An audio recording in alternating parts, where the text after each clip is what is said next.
بسم اللہ الرحمن الرحیم۔ اللہم صلی علی محمد وعلی آل محمد۔ Welcome to my channel Urdu Islamic centre. نبی پاک صلی اللہ تعالیٰ علیہ وسلم نا مسجد شریف میں آئے نماز پڑھانے۔ بہت سارے لوگ نا بچپن سے بڑی محبت والے ہوتے ہیں، چھوٹے ہوتے ہی بڑے پیار والے ہوتے ہیں، عشق لگا سی کھیڈاں کھیڈ دی۔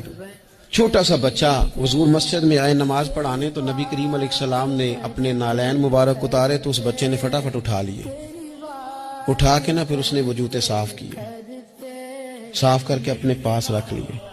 حضور نماز پڑھا کے باہر نکلے، چھوٹی سی عمر ہے، اس نے حضور کے سامنے نا وہ یوں کر کے نالین شریف رکھے، کریم رسول نے پہن لیے، حضور مسکرا کے چلے گئے۔ کیسا نصیبوں والا بچہ ہے۔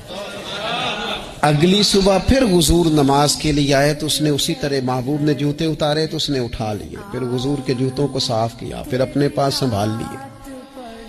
حضور نے نماز پڑھائی، فراغت کے بعد کریم نکلے تو اس نے پھر اسی طرح جوتے رکھے۔ تیسرا دن ہوا، وہ یوں سامنے کھڑا ہے، حضور نے یوں مسکرا کے دیکھا، کریم نے دیکھا، محبوب نے جوتے اتارے، اس نے تھامے، صاف کیے، اپنے پاس رکھ لیے۔ حضور تکمیل نماز پر باہر نکلے، جوتے اس نے سامنے رکھے۔ اب حضور نے پوچھا بیٹا کیا نام ہے؟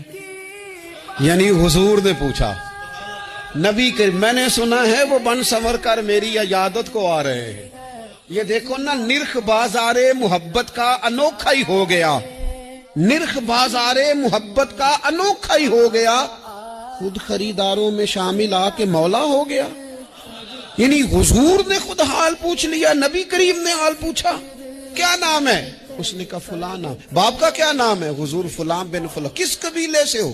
یا رسول اللہ فلانے قبیلے سے۔ فرمایا تمہیں کس نے کہا میرے جوتے اٹھاؤ، صاف کرو، پاس رکھو، جب نکلوں تو دو؟ عرض کرنے لگے حضور کسی نے بھی نہیں کہا، میرا دل کرتا ہے۔ یا رسول اللہ میرا دل کرتا ہے، مجھے کسی نے بھی نہیں کہا۔ محبوب کریم نے وہیں کھڑے کھڑے دوبارہ رخ پھیرا مسجد کی جانب، کعبے کی جانب منہ کر کے حضور فرمانے لگے اے اللہ یہ تجھے راضی کرنا چاہتا ہے، تو بھی اس سے راضی ہو جا۔ اے اللہ جیسے یہ میری خوشی چاہتا ہے تو بھی اسے خوش کر دے۔ میری ویڈیو کو لائک کریں اور زیادہ سے زیادہ شیئر کریں تاکہ صدقہ جاریہ کا ثواب آپ کو بھی ملتا رہے، اور میرے چینل کو سبسکرائب کرنا نہیں بھولیے گا۔ جزاک اللہ۔